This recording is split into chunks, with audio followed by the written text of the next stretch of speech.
जब हुकूमत बादशाह की थी मौलाना साहब, बड़ा सरल प्रश्न है लेकिन इसका उत्तर आज तक मुझे कोई नहीं दे पाया। मैं आज से थोड़ी नहीं प्रश्न उठा रहा हूं, 35 साल तो मुझे हो गए उठाते हुए इस प्रश्न को, और देश के दुनिया के तमाम आलिम मेरे साथ जुड़े।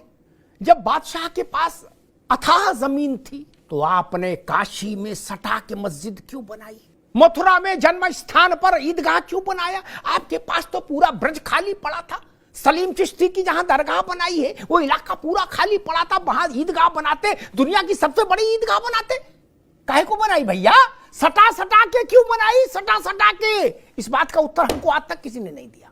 इस बात का उत्तर दे देंगे तो आपकी नीयत पर सवाल उठेगा। हमको मालूम है जन्नत की हकीकत, हमको मालूम है कि आपने सटा के क्यों बनाई। आप क्या सिद्ध करना चाहते थे?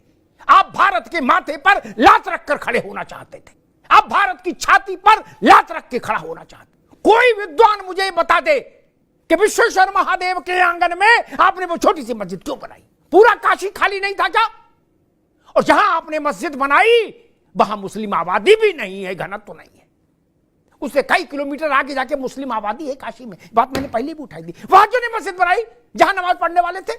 मथुरा में आपने जहां ईदगाह बनाया वहां मुस्लिम रिहायश का घनत्व तो नहीं है मौलाना साहब। जहां घनत्व तो है वहां क्यों नहीं बनाया? दिल को बहलाने के लिए भाईचारा अच्छा है मौलाना साहब, ये नहीं चलेगा ना, ये गंगा जमुना दोनों नहीं चलेंगी। मैं उत्तर देता हूं, सटा के क्यों बनाई?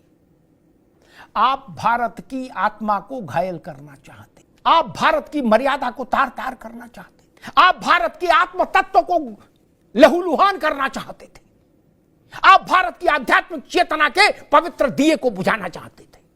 वो हालांकि आपके लिए संभव नहीं था लेकिन आपकी कोशिश थी। आप रामकृष्ण और शंकर को नहीं जानते थे? जानते थे। भारत में उनकी स्थिति जानते थे, उनके प्रति श्रद्धा अध्यात्म की चेतना को पहचानते थे। काशी, मथुरा और अयोध्या भारत की राजनीतिक राजधानियां नहीं थी, भारत के आर्थिक केंद्र नहीं थे। फिर आप सब लोग वहां आए किस लिए? कबड्डी खेलने? नहीं ना। दुनिया के किसी इलाके में ज्ञान वापी नाम से कोई दूसरी मस्जिद है क्या? कहीं हो तो बता दीजिए। और जिसको आपने फब्बारा का, मैंने मौलाना साहब से एक बार कहा था कि आपने अपने वजू घर में जिसको इस दुनिया का सनातन धर्मी विश्वेश्वर महादेव का श्री विग्रह मानता है, वहां आप कुल्ला करते रहे, वजू अपना मेल धोते रहे। और आज भी अगर सुप्रीम कोर्ट उसको रोकता नहीं तो आप वही प्रक्रिया जारी रखते। और कल अगर जांच में साबित हो गया कि वो शिवलिंग था, है, तो मौलाना साहब मुंह दिखाने के लायक नहीं रहेंगे लोग। ये हिंदू कैसे सहन करेगा कि 400 साल उसके शिवलिंग पर लोग कुल्ला करते रहे? कैसे सहन करेगा?